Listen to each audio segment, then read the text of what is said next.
Greetings and welcome back to another exciting episode of Q Points Podcast. I am DJ Sir Daniel. And my name is J. Ray, sometimes known by my government as Johnny Ray Cornegay III. What's happening, people? J. Ray, how are you feeling, bro? I'm feeling good. My voice is a little raspy. I think I have a sinus sitch happening. That's going around a lot. It's going around. Also, let me tell you, we got to put our masks back on. Like when I'm going to like appointments and doctor's appointments, COVID is out here. Spinning the block. Absolutely. COVID is back and better than before, as if that was possible. But how are you? As usual, I'm back to my old shenanigans. I'm feeling good. Warrior Mama, we see you. Mark McPherson. So glad to see you guys are safe and here. But tonight, we got it going on, Jerry. We got a lot to catch up on, and we have our topic this evening is something that's been on everybody's lips for the past few weeks, including Boosie. And we are going to so many thoughts when we get to that. Of course, we're going to talk about The Color Purple, the musical. And we're going to talk about Broadway musicals as it relates to Black music and our lives, of course. So, and we're going to talk about all of that other stuff too. We're going to get to all of that. So before we do that, let's just get the housekeeping out the way. J. Ray, please let our people know how they can maintain contact with us and keep up with the mess. Yes. So first things first, welcome everybody. Y'all are doing the thing that helps us the most, and that is tuning in, listening wherever you are listening or watching the show.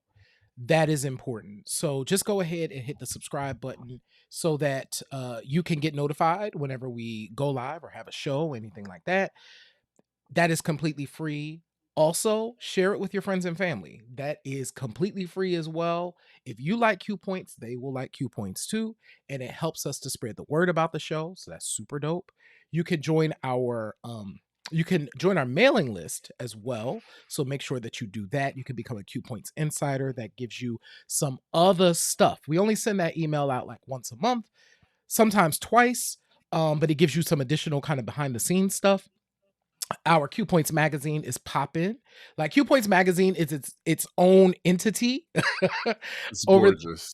Thank you so much. We are having so much fun with that. So you can certainly go over there and also subscribe so you can get Q Points magazine in your inbox.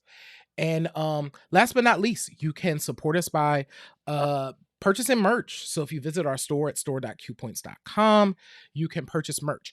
The exciting thing is this year, I'm so excited. I can't wait to start launching our merch. We're going to have new merch more frequently in 2024, and we're so excited. So, y'all need to get up on it because it's about to go down. But those are all the ways to stay connected to Q Points. Perfection. So, do as J. Ray said, and now so that we can keep these lights on over here, and of course, to indulge in these conversations, these music-based conversations.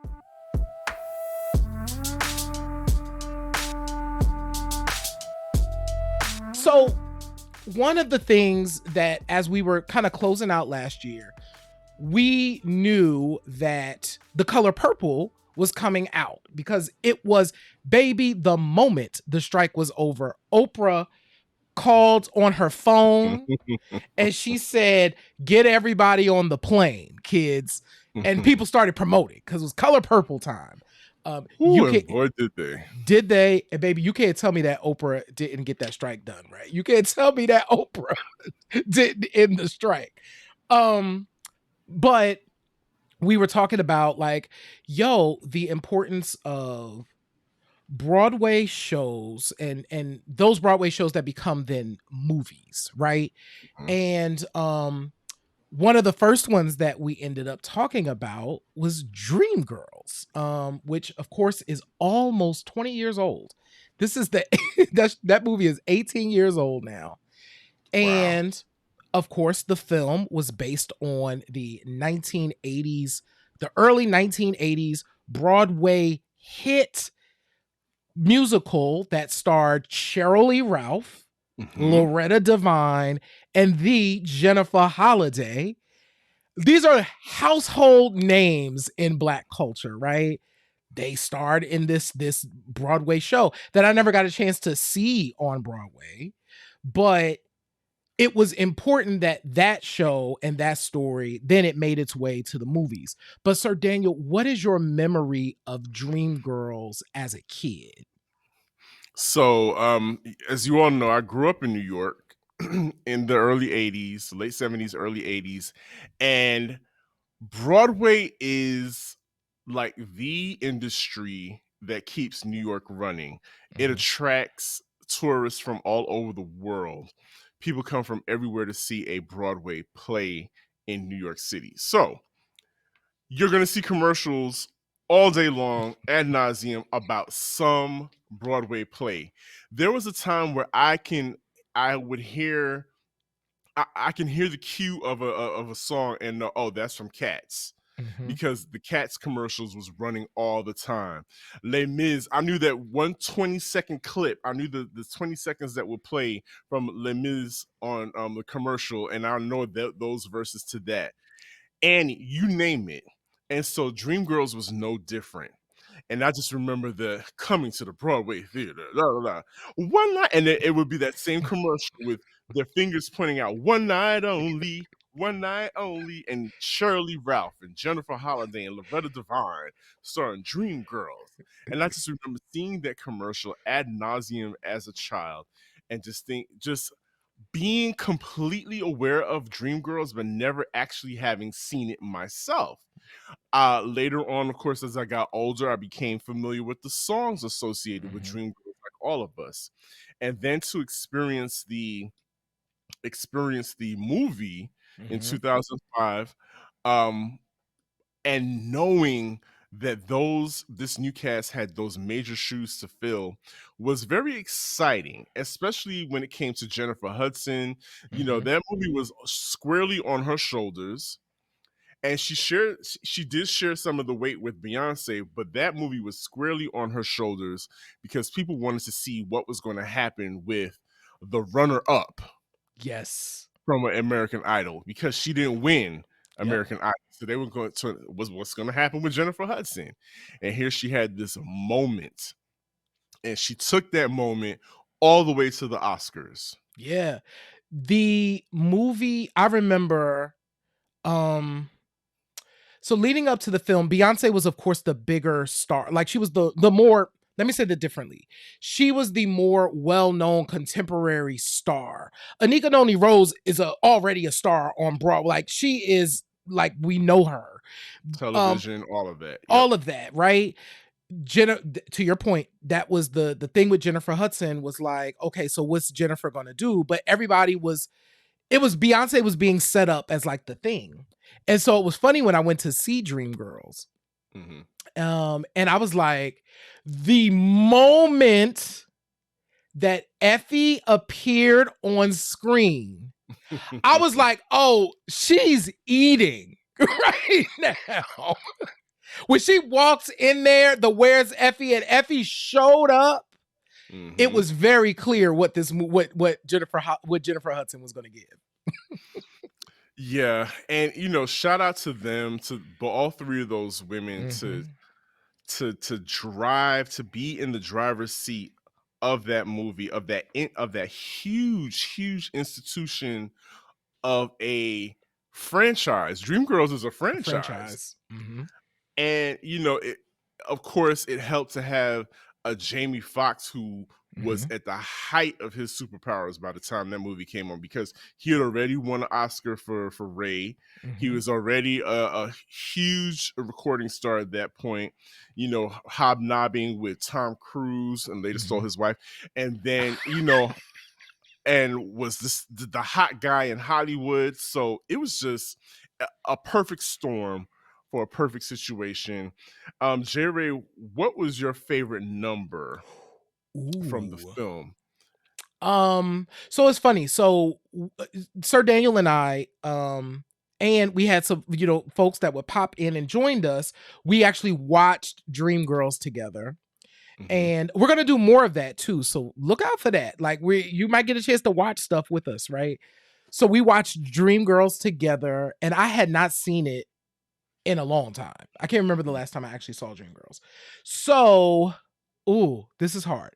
Okay, so my choice, my favorite number. I'm actually looking at the numbers because okay, so yeah, my favorite number is definitely I think it's Move, actually. Okay. Move, which is, of course, the first song that the Dreams perform. Hmm. Were they the Dreamettes at the time? But The anyway, Dreamettes. they were the Dreamettes then. And I like the energy of the song. Jennifer Hudson, of course, leads that joint. And the energy of the song I really, really love. And even then, I love it performed in the film. So I think that's my favorite number. What's your favorite number? Hands down, step into the To the dark back. side. Ooh, Ooh, ooh, ooh, ooh. ooh. There's just something about that, the first of all, it was the combination of the song and the choreography because Fatima Robinson put her whole foot all the way up to her elbow into that choreography for that whole movie. And yes, step into the dark side and Step into the bad yeah. side. Is it I don't know It's why I keep saying dark. Look, I'm getting Dreamgirls and Star Wars mixed up. But step into the bad side. Excuse me, y'all. But yeah, that's my favorite number from Dreamgirls. And yeah, if you are was as invested in Dreamgirls, either the play or the movie, my question for you then is who was actually the most toxic person in Dreamgirls? Was it Curtis? Was it Effie? Or was it Dina? And I think a lot of people, well, I can't speak for a lot of people. I'll speak for myself. I would say after watching Dreamgirls again a couple times over the holidays, well, it's kind of hard because they were all equally terrible. They were all equally terrible to each other at certain points. And especially when the money and the fame yeah. got involved. But I think the most problematic if Dina had not started messing around with Curtis, at least try her darndest not to sleep with him or become romantically involved with him. If she would have stuck to the girl code, I don't think that maybe the trajectory of their careers would have gone a different place. Mm, I respect that. I respect that. I think the most toxic, uh, and this character was just an awful character. I think Curtis is a despicable character. Hmm. Um, it's and we were watching the film and it was like, oh child, you was just awful from the beginning. Like if From the somebody is doing video. all of that talking and they got an answer and they already got your life planned out, run. Like run for the hills. Yeah. Um, but yeah, no, for me, I definitely think Curtis uh was the most toxic character. Um, what about y'all? I'm curious to know for folks that are either watching us live or if you're listening to this show, Mhm. let us know, who do you think is the most toxic character? Um, I do want to mention something, Sir Daniel, before uh as we talk about this film, because I didn't realize this until I was researching for the movie. I did Mhm. not own the Dreamgirls soundtrack. Um, Mm. I didn't own it, so I never looked at the liner notes. So the soundtrack was produced by the Underdogs, which is like Harvey Mason Jr. and what's the brother that was married to Kim Kardashian, is one of the Underdogs. Damon Thomas. I think he was married to, correct me if I'm wrong, y'all. I think Damon Thomas at one point was married to Kim Kardashian. It's possible. Um, yes, that I think that was definitely a thing. Yeah, yeah, yeah. This is a thing. Um, Yeah, they were together at some point in the past. That was her first marriage. So anyway, he was part of the Underdogs with Harvey Mason Jr. Of course, Harvey Mason Jr. is now head of the Grammys. So we Mhm. get to see him a lot now, but they produced this soundtrack.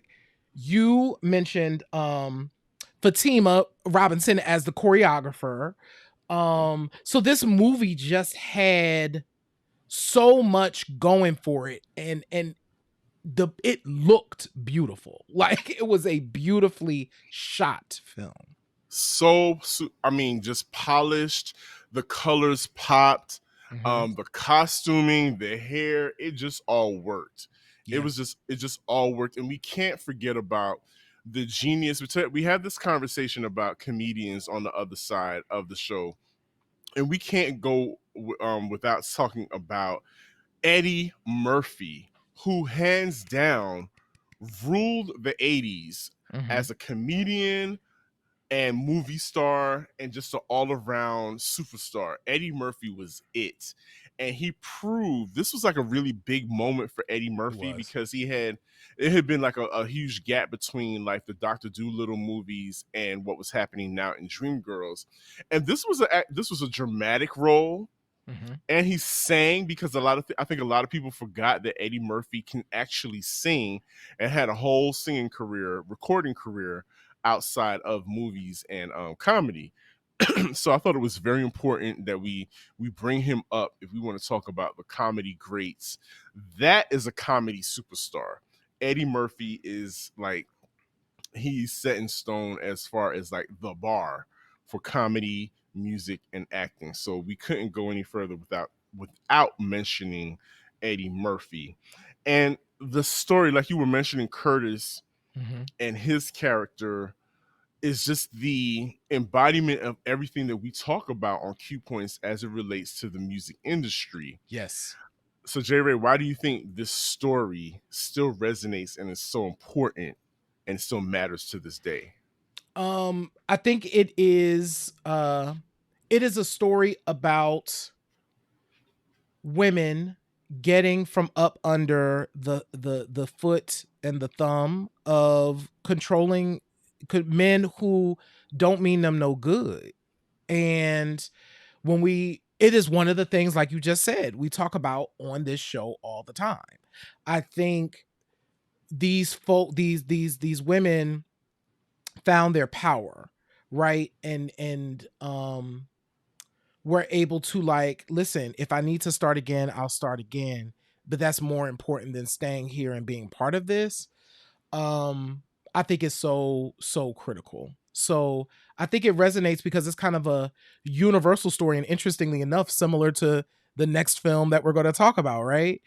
Yeah. um but that's why I think it matters so much. What about you? There are it's chock full of life lessons, Hmm. just like you were saying. The universal story about the importance of loyalty and friendship and not crossing lines. There's just so many, and I think it is also important because it has a historical context to it as well, Hmm. and specifically for us here on Q Points, dropping the needle on Black music history. It very well tells the story of how Black artists and Black artistry was treated in relation to their white counterparts Hmm. and the things that Black artists had to be forced to do to get a leg up in the entertainment industry. So I think that resonates still to this day to people who are trying to break into the music industry. So that's why this is something that's just going to be in our cultural canon forever. Hmm. And just the Broadway play itself and this music, this television, this movie, a version of Dreamgirls will both garner so much respect and will continue to have long lasting effects on us as a community forever. I'm curious, Sir Daniel, too. Well, one thing I want to do is I do want to shout out Saida Garrett too, because that "Love You I Do," that song. That was my Listen, second song. That was my really, second song. that was Yes. your second one. My second one, I think, Actually, it's Dreamgirls. I really like Dreamgirls as a song. It's Uh, fun. yeah, and shout out to Mark McPherson who said the Effie White version of One Night Only. That is a great song. There's a bunch of great songs in this movie. So I It's just just wanted fantastic. to definitely shout out because I love a Saida Garrett. We probably just need to talk about Saida on the show We at some do. point soon. Um, but I also wanted to honor the fact that prior to Dreamgirls, I hadn't seen in that period of time like a ton of black musicals. There hadn't been a lot in the 90s, right? So Dreamgirls was kind of bringing that back into the universe. Mm. And I think it's important. I think it's just an important way to tell stories because of the way that we do music. I love the fact that they leaned into it was a musical and we loved it for that. What's the word, everybody? This your man, Mr. Al Peter, Mr. Peterson's Neighborhood, and the MPN Network. And I'm here today to tell you about what the MPN Network consists of. The MPN Network is an entertainment as well as a developing media company based in Jacksonville, Florida. Our goal is to highlight various creatives that exist in spaces of music, visual arts, podcasting, and more. Within the network, we have multiple brands that will parallel with creatives, events, and other brands. The Neighborhood Podcast Network is a collective of independent podcast shows that has various topics ranging from the latest culture news, mental health, sports, and leisure conversations. We also have the Groove Suite brand that explores the realm of soul, hip-hop, R&B, funk, and more. The Groove Suite. Our health and beauty section gives a view on how to keep yourself in shape, in style, and in tune with your body and your mental. Last, we have the Fly Socks and Tees, an annual summer event that brings creatives together to celebrate the past years and victories that were received. So swing by our website, mpn-llc.com, and subscribe so you can stay up on what's happening with the neighbors and the groovers. Also follow us on our Facebook page as well as Instagram and Twitter, MPN Management. Building but becoming to the top. Welcome back to Q Points Podcast. We are continuing our conversation about the Color Purple movie that just dropped. And right now we're in this space of discussing the importance of Black musicals because these is the stage is where a lot of these fantastic movies actually started out. So I am curious, what are your thoughts on this adaptation of The Color Purple? One, when did you see it? And what was that experience like in the theater for you? So I saw it the day after Christmas. I went with my best friend Daryl. It was just we were the first ones in the theater, and we were kind of surprised. We were like, "Where is everybody? This movie about to start. Where is everybody?" And sure enough, when the lights dimmed, a flood of people just came in and started filling up the seats. And then we, of course, were ready to be transported to the coast of Georgia, and I'm immediately taken in by the colors, Mhm. the colors, the magnitude of everything that's on the screen, which is something that the 1985 movie had. It was Mhm. very colorful. There's just a burst of colors on the screen, and the I think I was looking forward to I knew there was going to be a heaviness, Mm. but I was surprised at how much I laughed Yeah. and how much joy there was actually in the scenes between the two sisters Yeah. leading up to their separation. I knew it was coming, but I really enjoyed their singing together and their walking together and teaching. You could tell there was real love between them. Yeah. And I have to say, I didn't even know that was Dion Cole at first. For the first 10 minutes, I was like, oh, that's Dion Cole as the daddy. came to play. I was like, oh, that's who that is. He was completely transformed. And just my overall opinion was I loved it.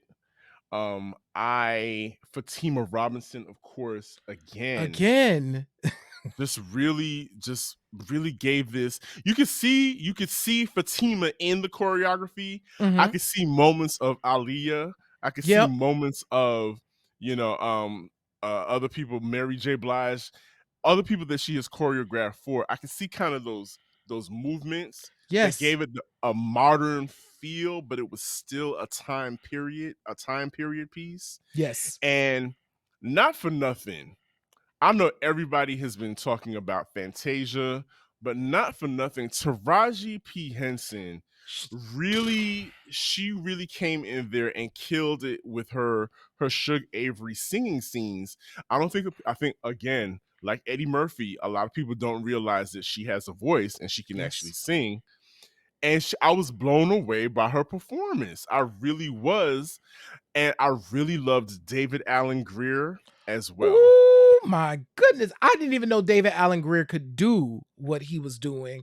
Yes. And okay, so let's talk about this music, right? So this film has some of the most beautiful music I've heard. So once again, there's the through line, right? We got two through lines, actually. Through line from Dreamgirls is Fatima, and then the through line in the music is Quincy Jones, because Quincy Jones did the music for the first one, produced the first one and did the music for it, and then he produced this one and did the music for it as well. And what I love so much is how the music transcended. Like, these are music videos. These are like each one of these scenes can be its own music video, right? It is one part period performance and another part, to your point about Fatima and the choreography, contemporary music, because of the way it looks, because of the way they're performing it and the way that they're singing it. That Tamala Man intro with the mysterious ways. Yes. I was like, oh, this is what we about to do? Okay, take me. I'm ready. That Suge Avery coming to town scene as well. Baby, wasn't that something? Like, those kids really came in there. You know what else struck me? The variation of bodies that were performing, as not the people that were the leads, but the dancers. I saw a variation in bodies of people that were up there moving. And it's not only in this movie, but I noticed in the Kennedy Center Honors, as well as a lot of different award shows, now they're expanding the types of bodies and people that you will see dancing in these productions, which I was blown away. And I was like, man, these people are keeping up, and it looks right. It looks like it belongs. And that's what people have been trying to tell you from a long time ago, is that these people belong in these productions as well. So I think, some people might think that's being woke and pushing DEI and diversity and inclusion and whatnot, but it works. That's the whole point, is you need to see that these things work and everybody belongs. Absolutely agree. And I think even looking at the casting for this film, I felt like there was care taken in the people that play each of the roles. You know what I'm saying? Like, even going to, when you get to the end of the film and see, I did not know Sierra was going to be the grown up sister. I did not know that. That was a little funny. I can't even lie. That was hilarious. That was a little hilarious. I was more concerned. I'm not going to shade her like that. What I'm happy about is that They gave her a moment. She got to, whoopity whoop whoop whoop a little bit next to Fantasia, which is not easy, baby, because Fantasia was going to give you vocal this entire movie, right? And Sierra got to sing next to Fantasia. And I think that is really important. That will be really important for Sierra. Absolutely. But I do want to go real back. I want to go back to that Taraji P. Henson. Yes. Because one of the things, and this is outside of the music, and I mentioned this to Kipper. I was talking to Kipper Jones today. Suge Avery brought color to that town.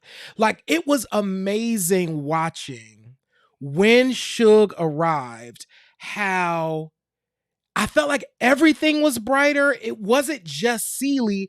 It was Mr. Two. It was the whole town having this like jolt of rebel energy in the like there and present that really just like filled me up every time Taraji was on the screen, because I felt like she like she just ate it up, and it really, really gave us some really bright moments in this movie. She absolutely did. I think that, it's so funny how the things that are going on with her personally and professionally are parallel to all of the characters in The Color Purple, and even the characters in Dreamgirls, if we harken back to that, and how important it is to, again, like I was saying, to support people, to support artists, and because they really do lay it all on the line. Everybody on that set laid everything out, laid everything out for those characters to come to life, for us to come away 40 years later hating Mr. Hating his guts, the Danny Glover version, to come now to 2024 and be able to, in this version where they specifically tried to humanize him They resolved and with give a him. resolve, is something that actually could be lent to how we navigate the world, the real world. And I don't know if they knew that was going to happen with this project, but that's the kind of magic that art gives us, that art creates. And so, man, there's so much to say about the different parts. Now, here's something I do want to discuss. So when Fantasia had her big number, I'm here. I'm here. So what I did notice, I was like, I noticed the reaction in the theater was dry in comparison to Jennifer Hudson's "I Am Telling You" moment in Dreamgirls. And I just thought it was very interesting to me then. But one of my friends, I think it was Michonne Simon, brought it to my attention and put it out and say, I am as popular as I'm still here, as popular as what is, because of the musical, just does not have the legacy of I Am Telling You. No. I Am Telling You has a life of its own completely. And that was a light bulb moment. I was like, you're absolutely right. I Am Telling You can be sung in a high school talent show. It's being lip synced to at a drag brunch. It's being performed on this movie. It has a life of its own outside of the play and outside of the movie. And so that was just an interesting observation that I had, because, like I said, Fantasia is definitely being set up for the Oscar noms, all the Golden Globe noms, Give them all everything to her. that's coming her way, because she really did And I think it's the story behind, like, the parallels between a Fantasia and a Seeley, coming up in this nasty business, having this talent, but people trying to keep you under their thumb is, it was like typecasting. It was like Mm-hmm. their role was made for her. And I thought it was so interesting that she didn't even want to do it because of how heavy it was to Yeah. her, for her to play it on Broadway. So just Yeah. a couple of observations I had regarding those two moments. I was like, okay, so this is her big moment. This is the big song.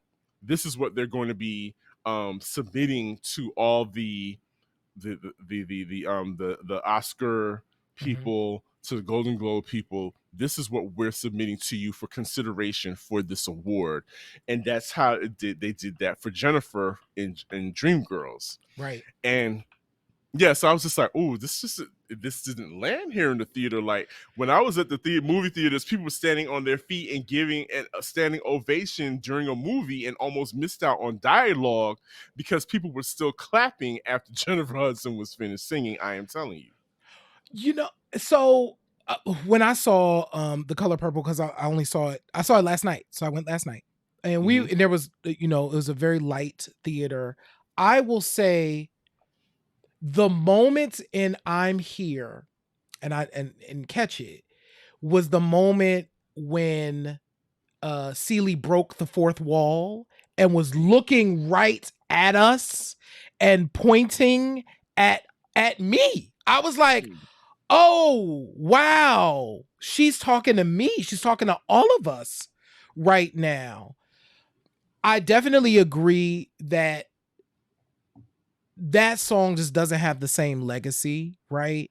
Mhm. Um, but that entire performance, that release of Seeley from the bondage that she had been in to this new version, Mhm. um, that's also, and I have to say, part of it, Sir Daniel, could be, by the time we get to that point, baby, these women have been through a lot. By the They've been through it time we all. get to I'm Here, you like, baby, woo. I'm just happy we got to this point because the film kind of changes to, we get to experience a little more lightness than we That's what it get. is. So I think that's part of it. It's just like we've been in the grips of this time, and when Celia's with this man and all of this stuff, it's all baby, Sophia's in jail. Mm. Sophia in jail. I was like, Lord Jesus, I don't You know. know, you want to hear something weird? What? There was so many moments of lightness that I really thought, I wonder if they are gonna leave that out and it's just understood that Mm-mm, Sophia didn't go to jail. Because I was really thinking, oh, we're gonna keep this, is gonna be light. But mm-mm. no, they still had it, and it was still very poignant and a very important part of the story.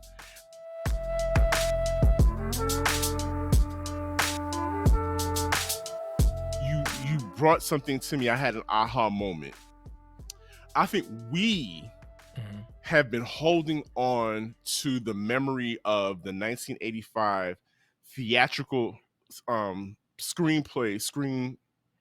silver screen version of The Color Purple, and have been holding on to that hurt, the anguish, and the heaviness of that movie, that when we are presented with something that is just a shade lighter Mhm. and a little bit joyful, it's almost as if we're addicted to the trauma to the point where we can't accept happiness and the lightness that is presented to us in this musical. Yes. And I think, again, back to the idea that if you don't have that kind of upbringing where you're not exposed to musicals and a lot of stage plays, you musicals have a lightness to them inherently, right? Mhm. So I think, as a people, I think maybe we've been holding on to not just the imagery and the quotes that have lived on from that movie to the present time, we're holding on to that energy, that heaviness that movie um has. And so we can't even let go and enjoy the Color Mm. Purple movie today because of that. I and that's weird. That's why you have people picking it apart and saying it's pushing the a gay agenda, because and it's Oh, like, first can of we all, talk about this for a second? I do want to go here. absolutely, I'm glad you went here. absolutely. And Kimberly, yes, we actually did talk about Mister's redemption in a little while ago. Actually, right around the time we were talking about Sierra. So, and the Ladies fact, and gentlemen, right, the fact we talked about that resolve. Like, one of the things that Kipper said to me. This is from Kipper, and that was perfect. He was like, one of the things we got here that we didn't get the last time is we got resolution. You know what I'm saying? yes, We got, that's it. and you, Sir Daniel, just hearkening back, and I just want to definitely put a exclamation point on what you said.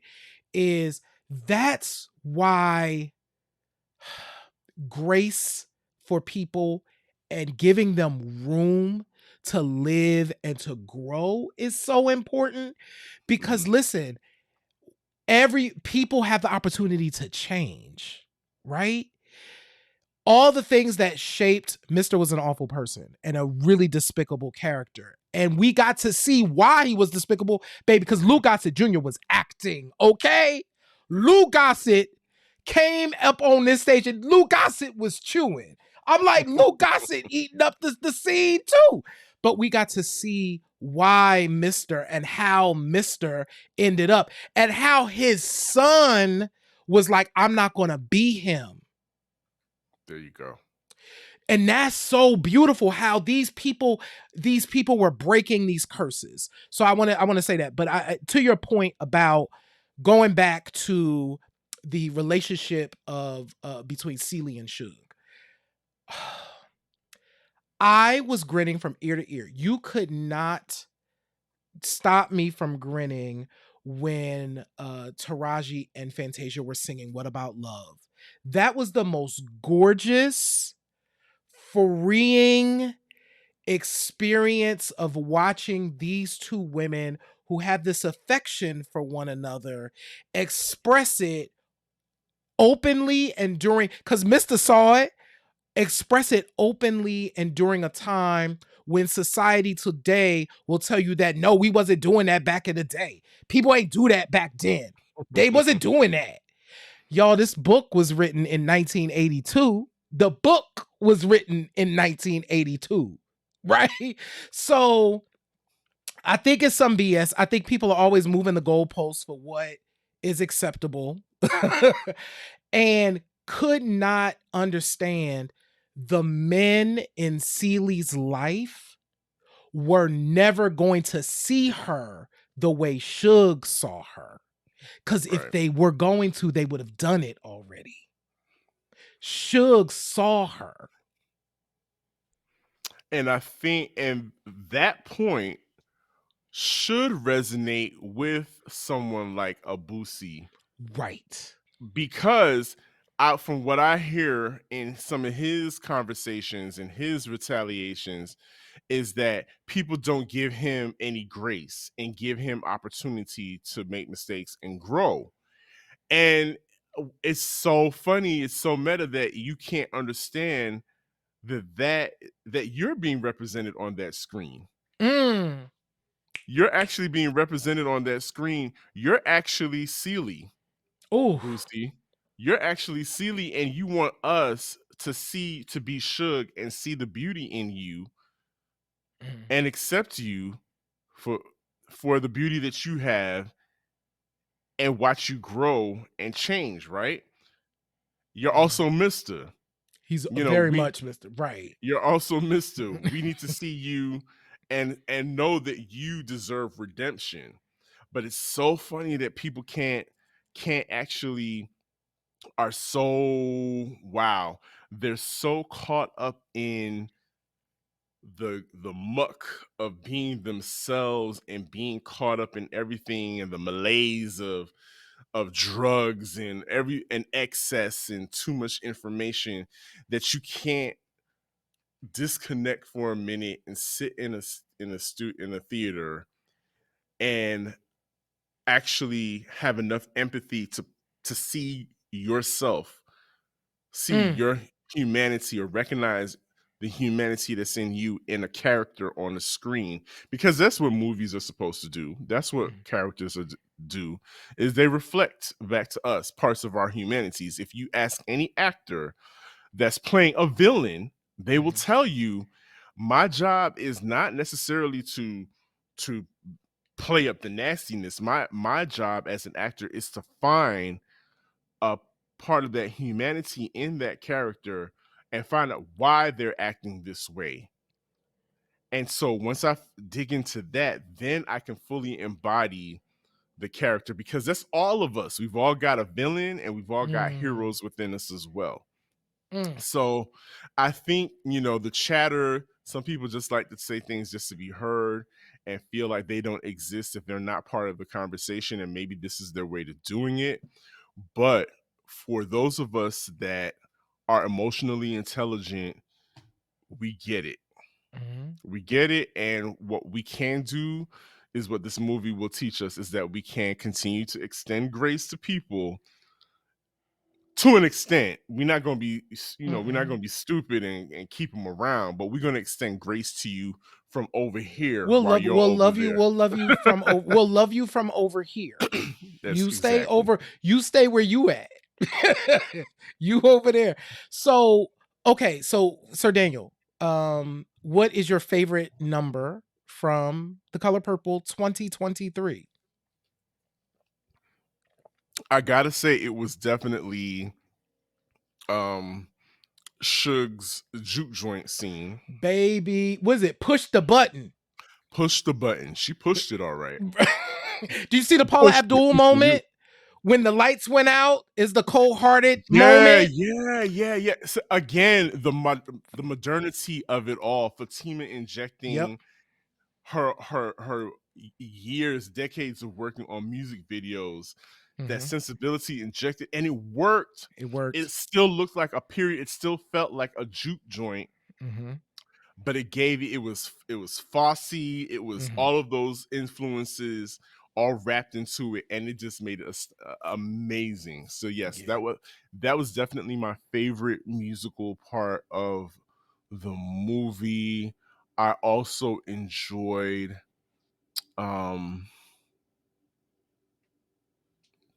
what else was it? I lost my train of thought there, but go ahead. But definitely my favorite was the juke joint scene. I enjoyed all the music scenes in this film, but that God is trying to tell you something scene with David Allen Greer and Taraji. My goodness, today. What a choice, right?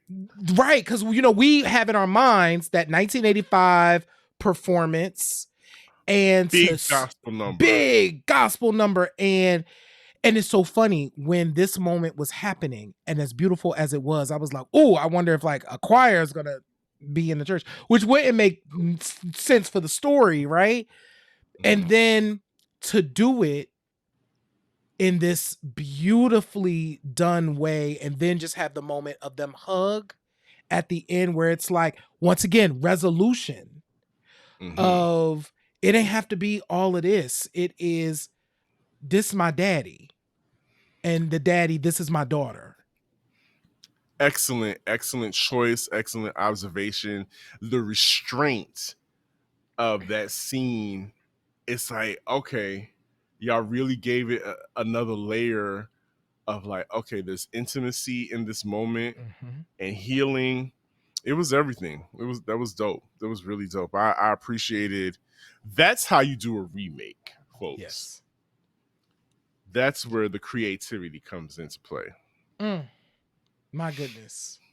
So I think we answered the question, what we can learn from The Color Purple and all those things. And I really want to encourage us, in the Q Points way of doing things, encourage that other aspect of Black creativity to be continued in our communities, and just be ready to see more musicals. Be We open-minded. need Expose more your musicals. children. Yes, more musicals. I would love to see some hip hop musicals. I would love to see, now that Her was in The Color Purple, I would love to see what Her would do, with a musical of some kind. Does she have something like that in her? Like, we need folks to write these stories.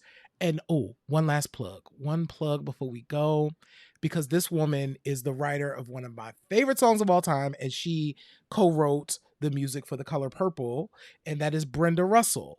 Brenda Russell co-wrote the music for The Color Purple. That's why this stuff is so wonderful, by the way. But Piano in the Dark by Brenda Russell is one of my favorite songs of all time.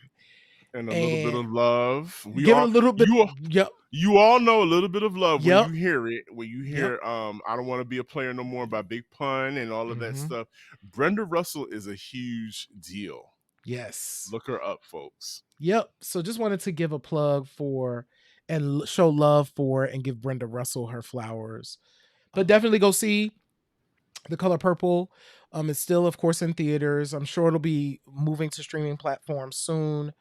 It's worth it. Rewatch Dreamgirls, y'all. Like, it is a fun watch. It is still entertaining. Watch it with your friends. It was so much fun watching it with Sir Daniel. Especially when you know all the dialogue, right? And it doesn't hurt that Anika Noni Rose has become a viral meme at this point for. I love that she played with it too. That was fun. That was so funny. So all you got to do is dream, y'all. All you got to do is dream. So listen, y'all, to connect and keep up with Q Points, do right what you are doing right now, and that is listening or watching to the show. Make sure that you hit subscribe. Make sure you share the show with your friends. Definitely join our newsletter and become a Q Points insider. You could get more from Q Points at our magazine, Q Points Magazine. So magazine.qpoints.com. All of that is completely free. If you want to do something and like, I want to do a little bit more, go ahead to our store and you can shop Q Points. We're going to have some new stuff. So hold on real quick though. Mark, you ain't seen the movie yet? We done spoiled The Color Purple for Mark. Oh, Lord. But still go see it, Mark. Still go see it. It's good. Well, listen, J. Ray, what do I always say? In this life, you have a choice. You can either pick up the needle or you can let the record play. I'm DJ Sir Daniel. And my name is J. Ray, y'all.